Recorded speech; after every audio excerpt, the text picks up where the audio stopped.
In this video, we're going to reconcile variable costing and absorption costing methods in terms of net income and explain why the amounts are different between the two methods. We're also going to take a look at our net operating income over a 2-year accounting cycle. Recall that under both absorption costing and variable costing, the treatment of variable manufacturing costs is the same under both methods.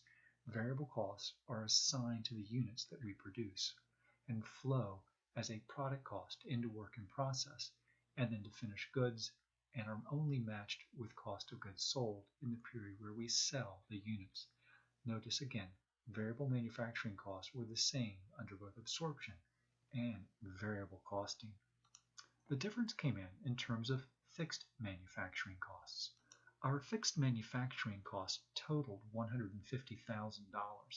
We spread those out on a per unit basis. We got a fixed manufacturing cost of $6 per unit. Since we sold 20,000 units, under absorption costing, $120,000 in cost went to cost of goods sold, and the remaining $30,000 in cost, 5,000 units times $6 a unit, remained in ending inventory. Under variable costing, however, the full $150,000 in cost was treated as a period cost. It was charged to cost of goods sold in the period when the cost was incurred. The $30,000 difference in net operating income exactly equaled the $30,000 difference in terms of the value of ending inventory, which again was the 5,000 units multiplied by the $6 per unit fixed manufacturing overhead cost, which was the $150,000 in total fixed cost divided by the 25,000 units we produced. We can take the $90,000 in net operating income under variable costing and add to it the deferred fixed manufacturing overhead costs that were part of our ending inventory, and we get the $120,000 in net operating income under the absorption costing method. We're going to extend our comparison or our example with the Harvey company and take a look at what happens in year 2 when we compare absorption costing net operating income with variable costing net income. In year 2, the only difference will be the number of units sold, where in year 1 we sold 20,000 units. In year 2, we're going to sell 30,000 units. Let's go ahead and take a look at the income statements. Our per unit cost computations remain the same since the variable cost per unit didn't change, and the total fixed cost and the number of units produced remained unchanged between period 1 and period 2. Again, the variable cost per unit remains constant at $10, and that includes direct material, direct labor, and variable manufacturing overhead, and that's simply given.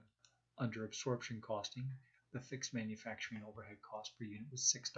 That was the $150,000 fixed manufacturing overhead divided by the 25,000 units we produced, which gave us a total manufacturing cost under absorption costing of $16 per unit. Under variable costing, we had our variable cost of $10 per unit, but our fixed manufacturing overhead cost goes straight to the income statement as a period cost, so our per unit cost is $10 per unit. We're told in year 2, again, Harvey sold 30,000 units. So our sales were 30,000 times $30 a unit, or $900,000, which will be the same under both variable and absorption costing. Under absorption costing, our cost of goods sold will be $480,000. That's 30,000 units times $16 per unit, giving us a gross margin of $420,000. Our selling and admin expenses will be $190,000. That's the $100,000 in fixed selling and admin cost, plus 30,000 units times $3 per unit selling and admin as a variable cost per unit. And again, that's the same under both variable and absorption costing, so there's no difference. The net operating income under absorption costing then is $230,000. That's our $420,000 gross margin minus the $190,000 in selling and admin cost. Our cost of goods sold under variable costing will be $450,000. That's the 30,000 units we sold times $10 per unit, which is $300,000, plus the $150,000 in fixed manufacturing overhead. This gives us a gross margin of $450,000, and there's a difference between variable and absorption costing of $30,000. Our net operating income under variable costing will be $260,000, and again, that's the $30,000 in difference in net operating income.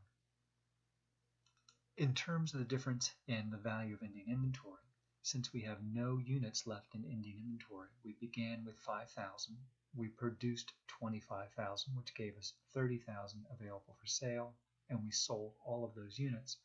Our ending inventory in units is 0, and of course the value of those units would be 0 as well. Let's go ahead now and take a look at our combined net operating income for years 1 and years 2. Recall, from year 1, our net operating income was $120,000 under absorption costing and only $90,000 under variable costing. And again, that's because all of the fixed manufacturing overhead went to the income statement under variable costing. In year 2, the pattern is reversed. The $30,000 in fixed manufacturing overhead that we left on the balance sheet under absorption costing now has flown through to the income statement, and so we have higher cost of goods sold under absorption costing and a lower net operating income by $30,000. And notice, over the 2-year period, our net operating income was $350,000, whether we chose absorption costing or variable costing. Let's go ahead and summarize our key insights between the relationship between production and sales and the effect on inventory and net income under absorption and variable costing. If the number of units produced exactly equals the number of units sold, there's no difference in inventory valuation or between net operating income under absorption and variable costing. However, if the units produced is greater than the units sold, we will capitalize or record part of our fixed manufacturing overhead as part of inventory under absorption costing, so the inventory value will be higher and our net income under absorption accounting will be higher as well. Of course, the opposite is true as well. If the units produced is less than the units sold, then our inventory will be lower, will decrease under absorption costing, and our net operating income will be lower under absorption costing as well. Since variable costing categorizes all costs as fixed and variables, it's easier to use this approach or income statement format for cost volume profit analysis and internal management decision making. But remember, full absorption costing is required by GAAP for external financial reporting. In general, we can conclude that variable costing net income is only affected by changes in our unit sales. It's not changed or affected by the units that we produced. So when sales go up, net operating income goes up, and when sales go down, net operating income goes down as well. However, under absorption costing, our income is influenced by changes in unit sales and the units of production. Our net operating income can be increased simply by producing units that we produce, even if we don't sell those units.